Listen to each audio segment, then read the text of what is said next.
up here in just a few moments. The good doctor is going to join us. And we have a lot of requests for this guy because he's good. That's that's first of all one of the reasons.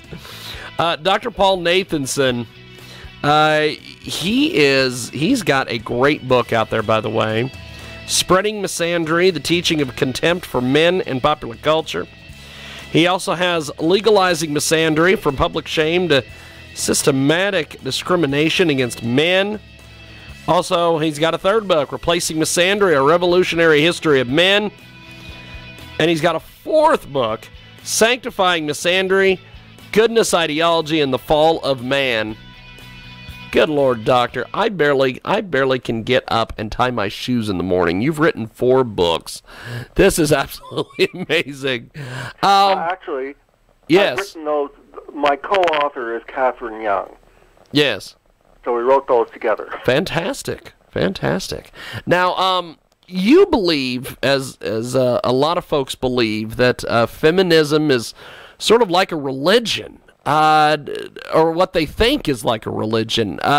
Delve into that a little bit more with me.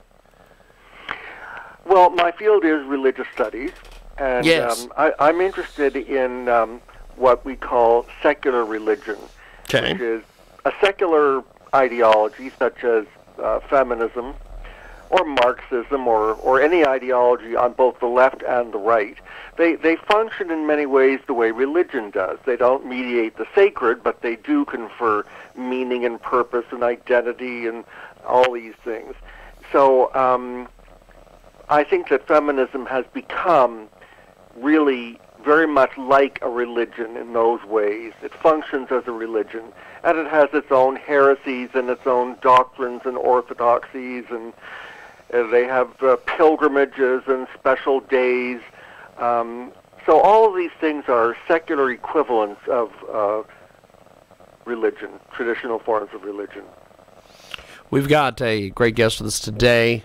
Dr. Paul Nathanson is with us today. He has, along with his co-author, Catherine Young, have put together a great series of books.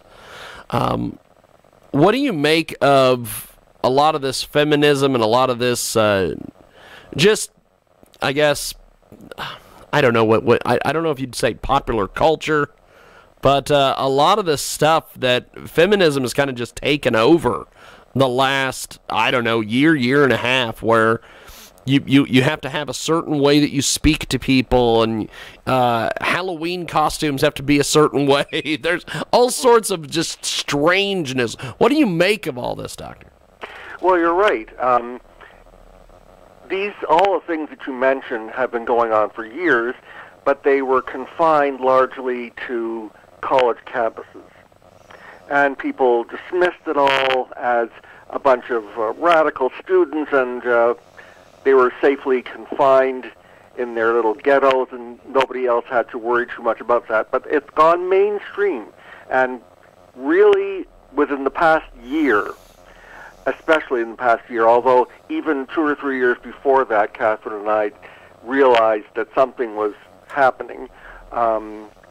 The radical fringe was becoming mainstream. But of course, a year ago, when Trump was elected, that sort of was a wake-up call to people who did not support Trump, and they took that as an opportunity to agitate, and they've been doing that ever since.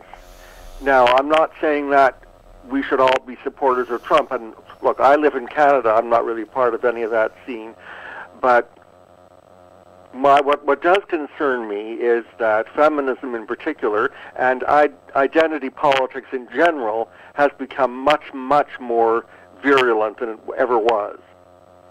We've got Dr. Paul Nathanson with us today. He joins us live here on our broadcast. And what do you make of the recent situation with the term transgendered?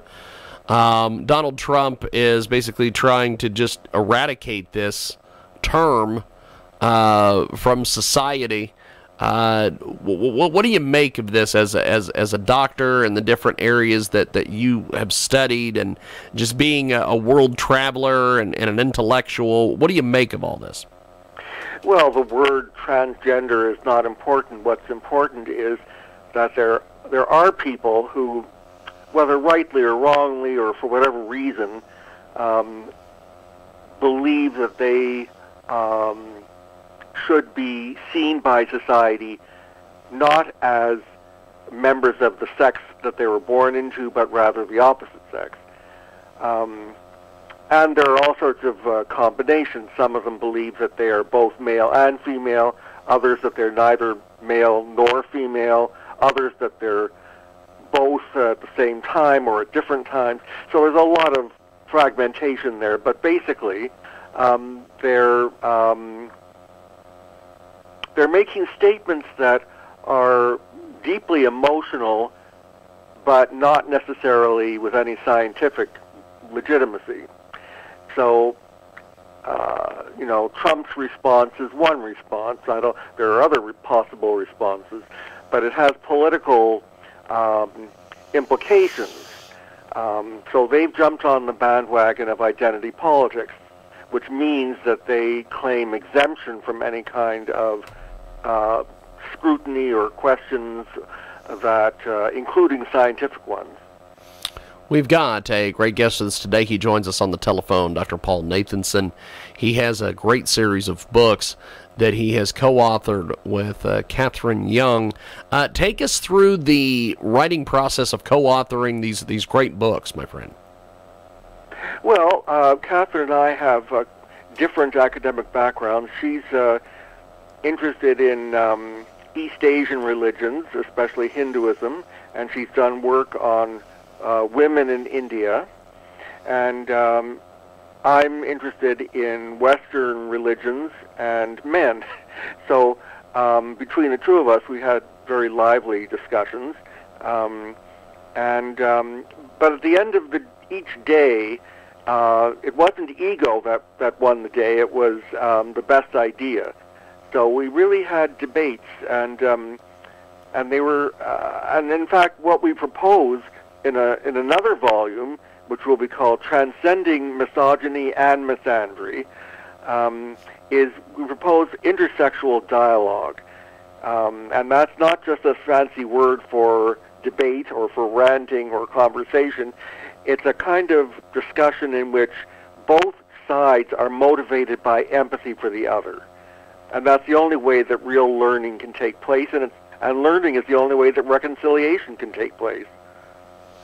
We've got a great guest with us today. He joins us live. Dr. Paul Nathanson is on the telephone with us today here on our big program, talking a little bit about his books, also talking about some of the different things going on in our culture.